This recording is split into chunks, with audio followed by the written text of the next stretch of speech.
We got everyone. I think it's time. So, guys, thanks for coming out for our weekly mayor's briefing. Just want to say good morning. During this tough time, we are consistently looking for ways to ease the burden of residents to provide high-level service. And this pandemic has highlighted some critical areas of need in our community. One of them has been the the free meal program that we usually run through our schools, but now we have to make adjustments to it. One of the things coming into this crisis that I was able to speak with one of the admins over at USC 259 is addressing our families who rely on some of these food programs. And one of the comments I made is, on my watch, we're not going to let kids starve. So, with that, we understand a pressing need to battle childhood hunger, which is there's about 30,000 children in Kansas who are food insecure. And for those who don't know what food insecure means, it means they're not sure where they're going to find their next meal, which is really awful, particularly with the type of changes we have right now, where, through the normal system, there was a path to get that next meal, but now that school is out, with the coronavirus, we now had to find different ways to put, to utilize our CHAMPS program, which stands for Child Hunger Through After School and Summer Meals programs. So our Department of Housing and Community Service is helping to feed these children after dinner meals. The kids can pick up the free meals from 2 o'clock to 3 p.m. on Monday through Thursday at Urban Prep Academy in Wichita. So again, anyone can pick up, or the children can pick up a free meal from 2 to 3 p.m. Monday through Thursday at Urban Prep Academy in Wichita, and that is located on 2821 East 24th Street. So pickup will be at the doors 11 and 12 on the northwest side of the building. This is one way we're hoping to bridge that gap, that service gap, to feed hungry kids in the community while our schools are closed. The program will go on to the end of May. So we'll be ramping up our summer meal programs afterwards as we want to launch this later this spring as a way to feed kids during the summer. But this program is meant to help fill the gap, the one I just mentioned, and provide meals to kids in the meantime. Also, WSU is seeking people to take their survey. They're doing a survey of those in our region. They want to hear from the campus community and also those around campus. The Public Policy Management Center is conducting the survey, and they want all residents to participate. The survey is to help shape the future of Wichita State, and it's only going to take a few minutes. It's also available in Spanish. It's at wsu.news/survey. That's that. So also I have some exciting news about the WIFIA grants, and then I'll give it over to my colleague, Chairman Meitzner, for an update on the coronavirus and whatever else is going on over at the county. So one of the things we got to do in DC was meet with department heads about securing grant money and other items that will help Wichita achieve its goals while saving taxpayers money. So we have some exciting changes coming up, and one of them is the water treatment plant that will ensure that we have clean water for years to come. The city of Wichita is excited that we have actually closed on our WIFIA grant, or WIFIA loan, that will enable a new water treatment plant to be built. The city of Wichita closed a nearly $280.9 million federal credit financing agreement that will help fund the Wichita water treatment plant. The financing is at a great interest rate and will save Wichita taxpayers millions of dollars.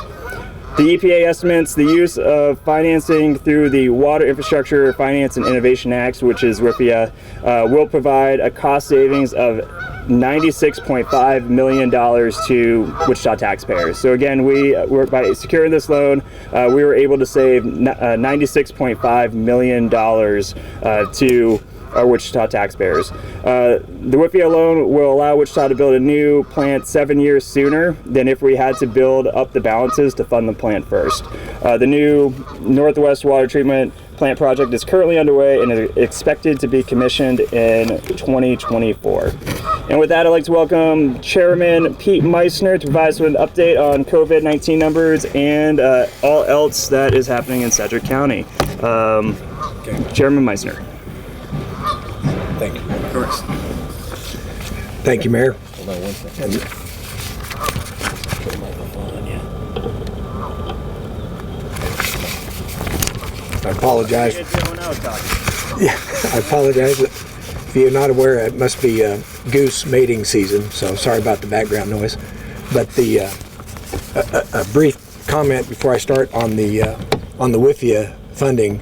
I was involved in that when I was still at the City Council, and that was incredibly important federal financing, because it helps assure a steady and a moderate rate increase to the ratepayers of the water system. If not for that funding and the way that was put together, the water department is its own separate enterprise fund, so it has expenses and the water rates pay for it. It's not the general fund of the city. So this funding is incredibly important to help keep the water rates for the future. Besides the timing and the money saved, it'll make the consumers and the businesses, their water rates be under a normal and a rate increase, so they can plan for the short and long-term planning. So my congratulations to the city to secure and finally get the ink signed on that important loan.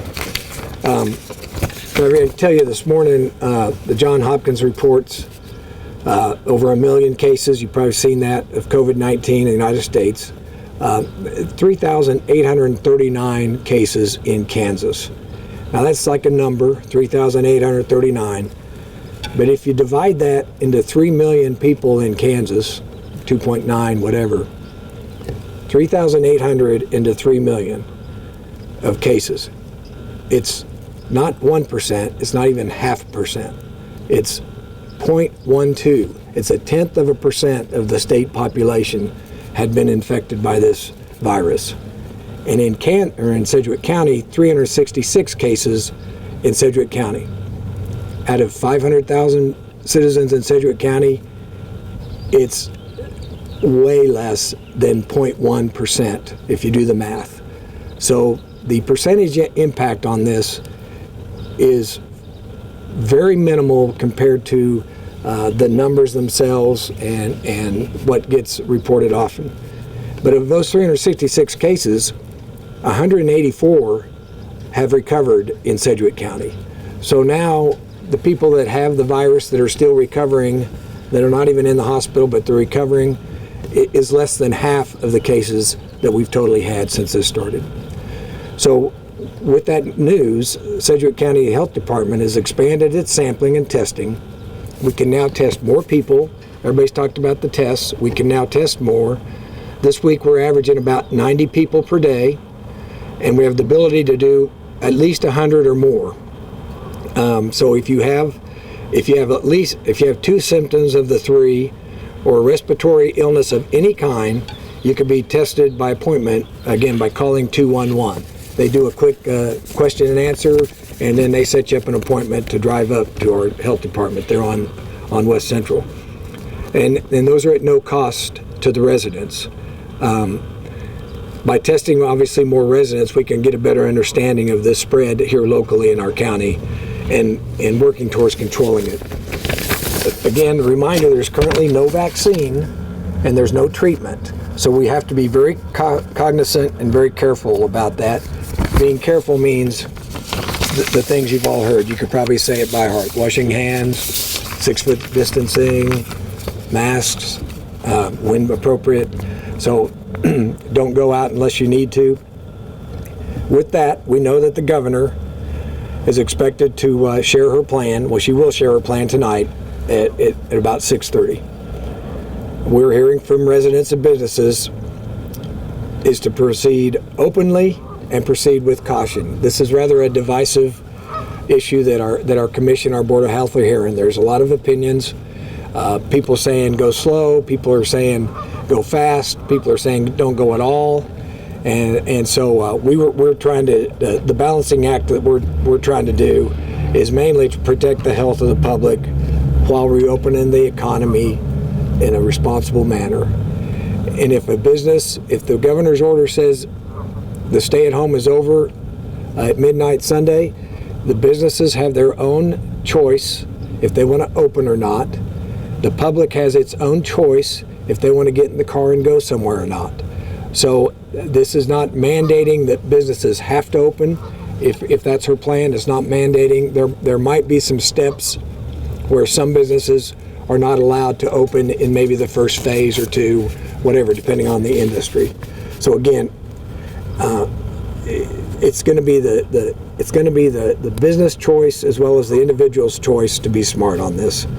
I think that the reason our numbers are so down, I think the governor closing the schools early was the first one to close, received a lot of criticism, but it worked. We did a stay-at-home and a gathering issue here locally about a week before the state did.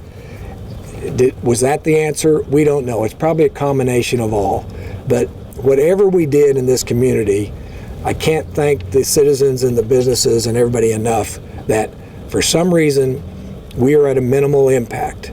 6 deaths. I think there's a few more from one of the, as of yesterday, 6 deaths, and then there's been a few more from the retirement center. But and that's been steady. It was at 3 for weeks, and then it went up to 6. So I think we're ready to go to start putting our toe in the water with business to see what we can do. That'll be closely monitored, and we're hoping that we can keep on a steady pace. If it increases, obviously we're going to have to make corrections. But those are all, we're in constant contact with the state, Kansas Department of Health and Environment, Dr. Norman, Dr. Minz. So we're in constant contact, and we're just praying and hoping that we can kind of get this thing back to some level of normalcy, whatever the new normal ends up being. So with that, thank you everybody for covering this, and thank you, Mayor, for letting me share these thoughts. Thank you. All right, are there any questions? Kind of going off of what you just said about the new normal. The new normal right now is the social distancing. How important is it to remain that social distancing once these businesses do reopen? So, and of course, jump in here if I don't address all of it. Of course. About the new normal. The question was about the new normal, and the new normal seems to be social distancing, particularly when businesses start opening. As the commissioner said, one of the good things about Wichita is we started social distancing early. Like, Wichita is the type of people who, if you give them the facts, they make the right decision. So we had about a week long, or at least a week of volunteer stay in. Then the county came out with theirs, and then the governor came out with hers. So we were less affected up to this point than I think a lot of other communities who are comparable. This virus isn't going to be gone from our community. Like, it will take a while until it gets to that point. What we are trying to do is find that balance, and what the commissioner is, find that balance between being safe and getting back to normal. So some of that's going to be social distancing. I think that the county is going to be working with stakeholders and with health experts to figure out what are some precautions that can be taken. One of the good things is that, and it really isn't a good thing, to be quite honest, but since this virus hit the entire world at different times, you can kind of see policy-wise what's worked better than other policies when it came to reopening, and I'm sure that the people who are having these conversations are looking at that as well.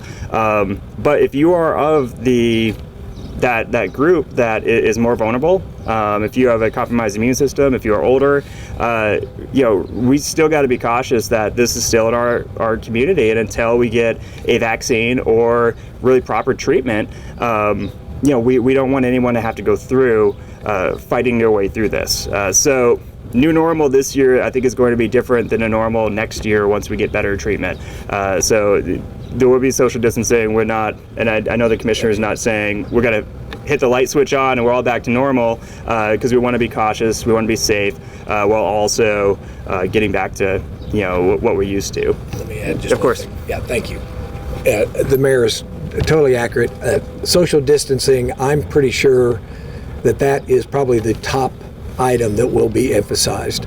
And fortunately, we've had 35, 36 days where everybody's kind of got used to it. And I think it's very apparent when you go to the grocery store or any other store that people are very aware. We're a very friendly community and like to socialize and talk at the grocery store or wherever, but it isn't going on right now. But social distancing will probably be one of the mandates going forward for a while. So to answer it. What do you think the governor should do? And, what do you think is best for the county?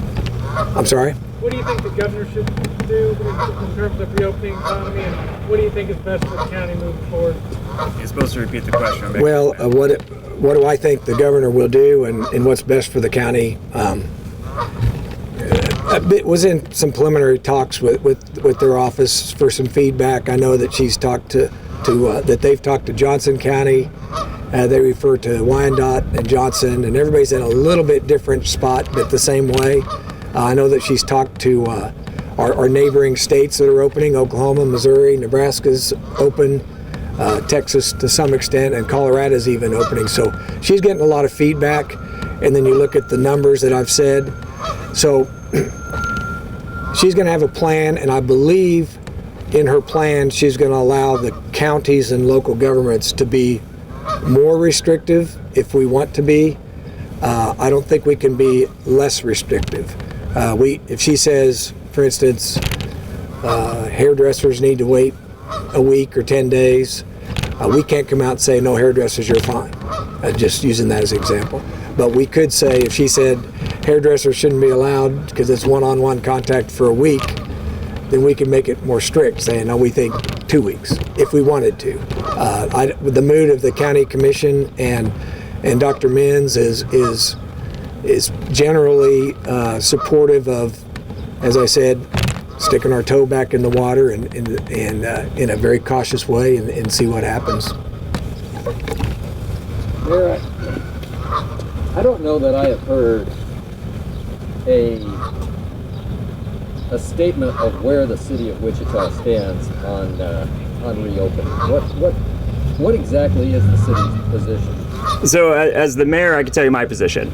But as you guys know, the county commission's in a driver's seat when it comes to making the actual policy. We're a supportive role. We're in a passenger seat. My skill set is really getting information out and trying to be as influential with my colleague, Chairman Meitzner, if we are in a situation where we disagree. And he's been just amazing as far as communication and make sure I'm in a loop on that. My personal feeling is we need to be agile, which means we respond to changes in our environment. So moving forward, I made the statement early on that I want Wichita to be the community that people point at and say, wow, they did it right. They took on this terrible situation, and they did it right. They got the community leaders together. We got the nonprofit community, a place to try to help our small businesses online by buying gift certificates. And I think up until now, we've exceeded expectations when compared to other communities. Moving forward, I support the idea that Wichita's the variables that are going to cause the problem to either shrink or increase in Wichita are going to be different than other places. So you want local government looking into that. So I think that a measured, tiered approach to reopening with caution, knowing that if you go too far this direction and it has a negative impact, we need to pull it back. And I think that's what the county will be looking at. I think that it needs to be based on science and on policy, and weighing all of the variables as well, so that we can be as responsible going forward as possible. Now, keep in mind, and I've said this from the start, there's no blueprint. All right, like I joke, this is my third month, right? And my first month we had a huge economic downturn. Second month and third month we have the coronavirus, international pandemic on a scale that we haven't seen in this country in over 100 years. So we are doing the best we can moving forward based off the data we have. And it's going, and I will say Wichita, and it's the people. The people here are the ones who have to buy into, the information and make the right choices. Because government, we can pretty much just put the information out there and hope that people take it seriously. They're the ones that put us in a good position now. And moving forward, we're hoping that we can maintain that position where we're not seeing the same spread as other communities. So with that, because no one's ever done this before in over 100 years, particularly in Wichita, like I don't have the emails from the mayor 100 years ago, know how he got through the last pandemic. We want to move forward with caution, but we also ask for some grace, where there might be something that we have been told to go or do or recommend that people disagree with, that in their own research they will be upset with, or their own type of perspective on what's going on.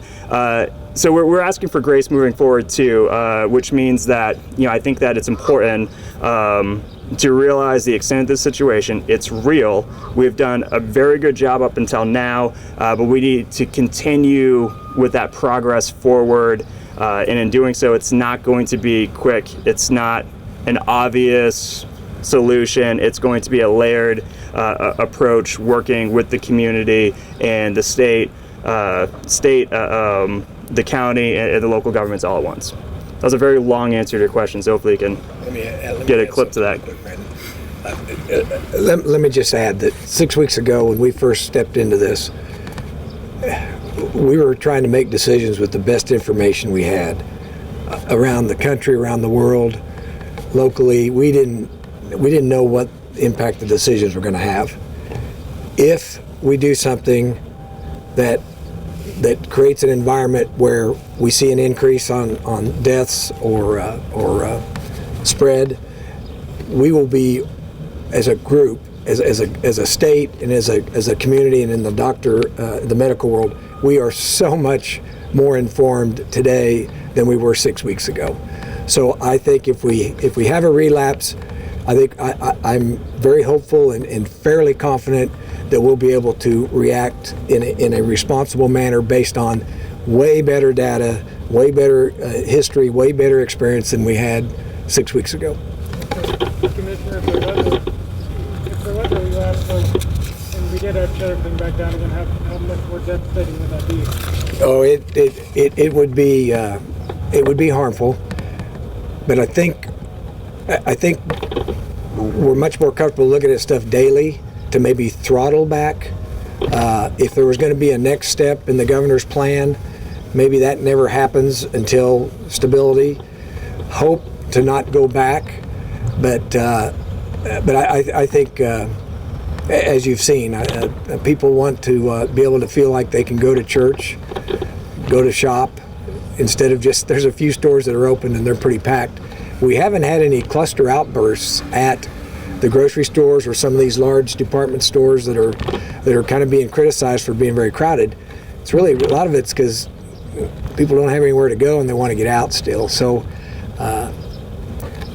I think that it would be harmful if we had to go back. So that's why, if we can watch it, we're going to watch it daily. If we need to throttle a little bit instead of throttle way back, that's probably the intent of what we want to do. And I'll just make a comment to that, where economically these are tied in, right? Like, you go online and you kind of see these two different arguments forming. It's like, let's stay healthy and safe, and then let's open up the economy. The reality is, I had an economics professor who talked about, you got to have faith in the economy, right? Like, I got to be able to have faith that if my wife and I go out to eat at a restaurant, we're safe to do so. And if you open up too fast, too soon, or if you're not agile by making changes as as more information comes up or as clusters form, we could have if there's an outbreak because you open up too fast, too soon in, let's say, movie theaters or restaurants or something, then it's less likely people for the rest of the year are going to go to movie theaters. Like, there's a huge economic impact because people actually lose faith that this activity is safe or that activity is safe. So to do it right, you have to take the economic impact and the health impact and make sure that you have all the variables on the table when you complete your analysis. Again, I'm outside the room. That is over on the county side, but I do enjoy the confidence of Commissioner Meitzner, where he keeps me in a loop, and if we disagree, we usually talk through it and move forward together, just like with this community has moved forward together during this crisis. Having said that, what would you like to see the governor do tonight? And I'd like to see her give us $10 million to help us with our projected budget deficits, to be honest. That's probably not what she's going to announce. The governor's in an interesting spot because we have some areas of the state that really haven't had any outbreaks, where we have some counties that are just very distant, right? Like they don't have the big populations that we do. We have Sedgwick County, which is quite populated, but they are being affected differently than Wyandotte and Johnson County.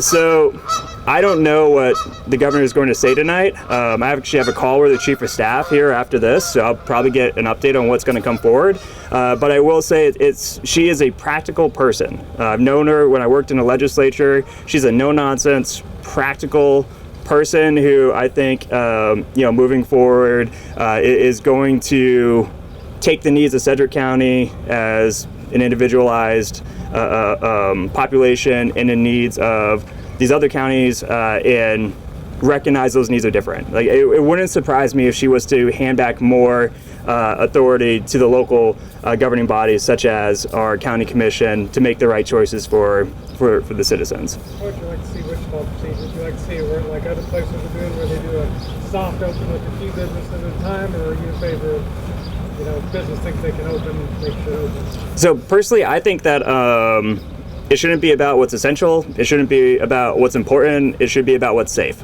right? So what businesses can safely start opening up while protecting their clientele?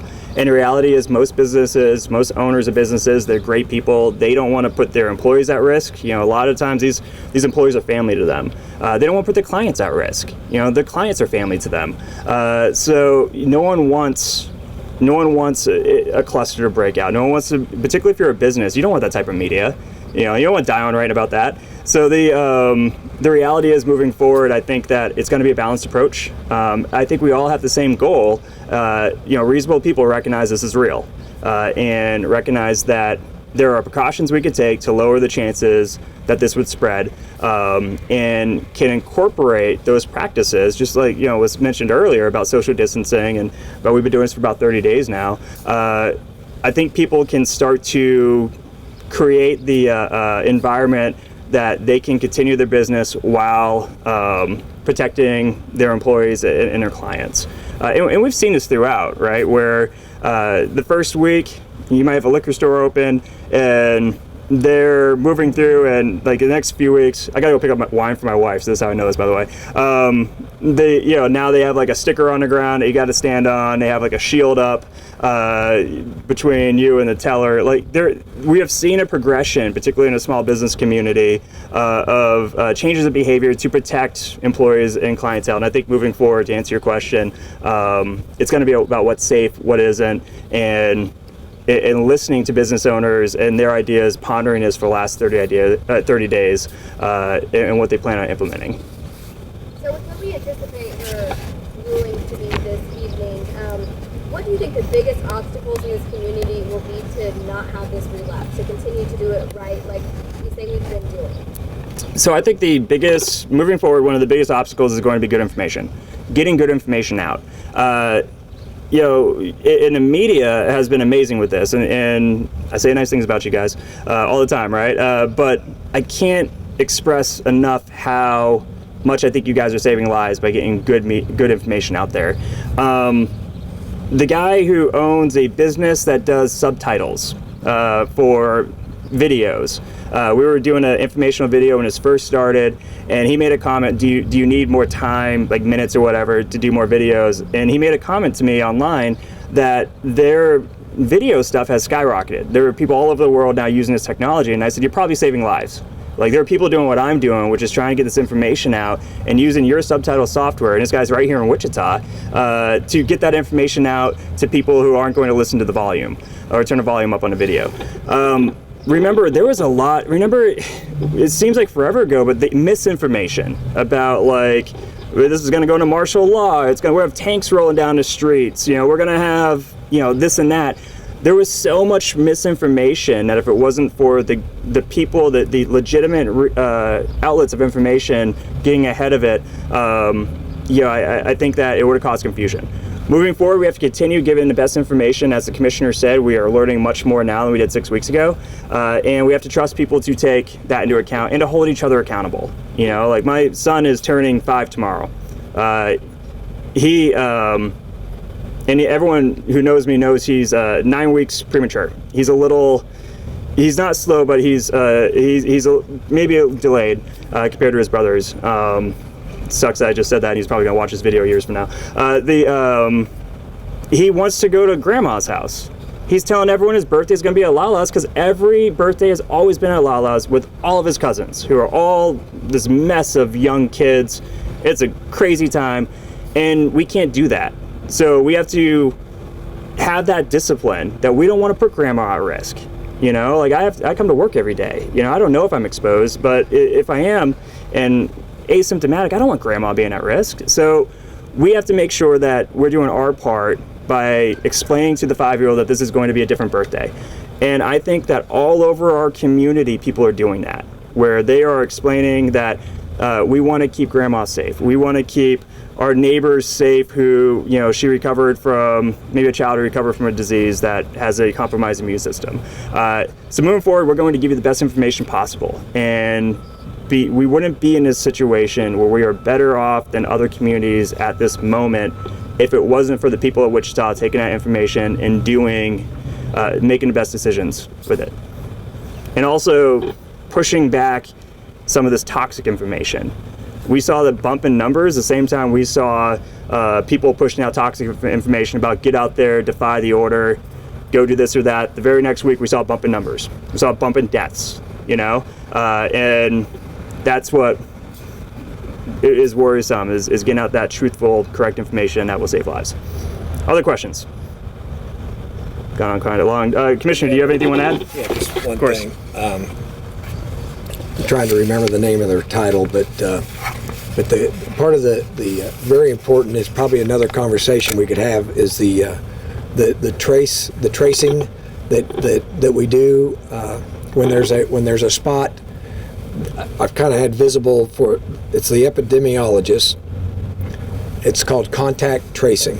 Thank you, Tim, for saying it. They do to watch what they do for this is amazing.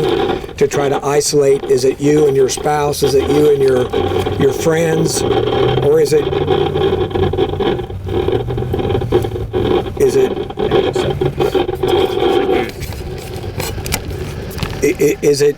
you? Is it you that they can't put their finger on because everybody around them is not? But then all of a sudden, the same spot had another one that's isolated, that there's no connectivity. That's when they think there might be a cluster.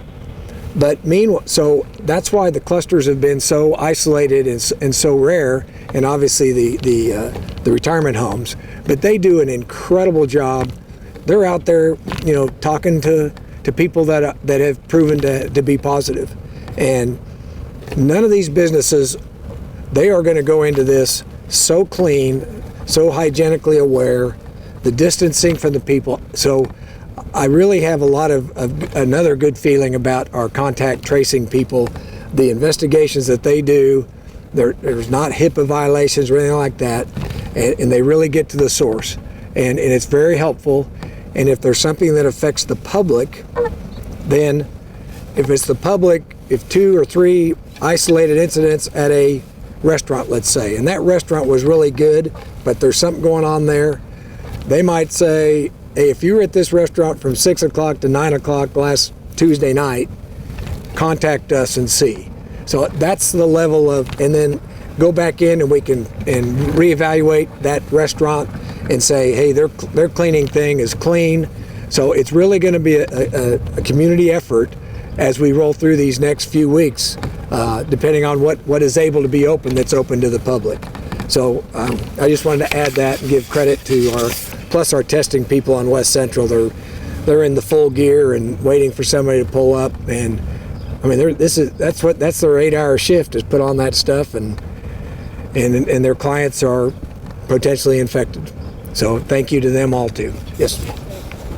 So obviously we get the open here in Sedgwick.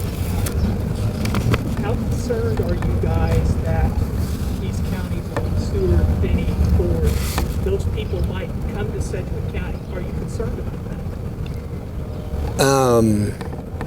I was, but I'm okay. I was concerned about other counties and all this and all other population centers, but I believe that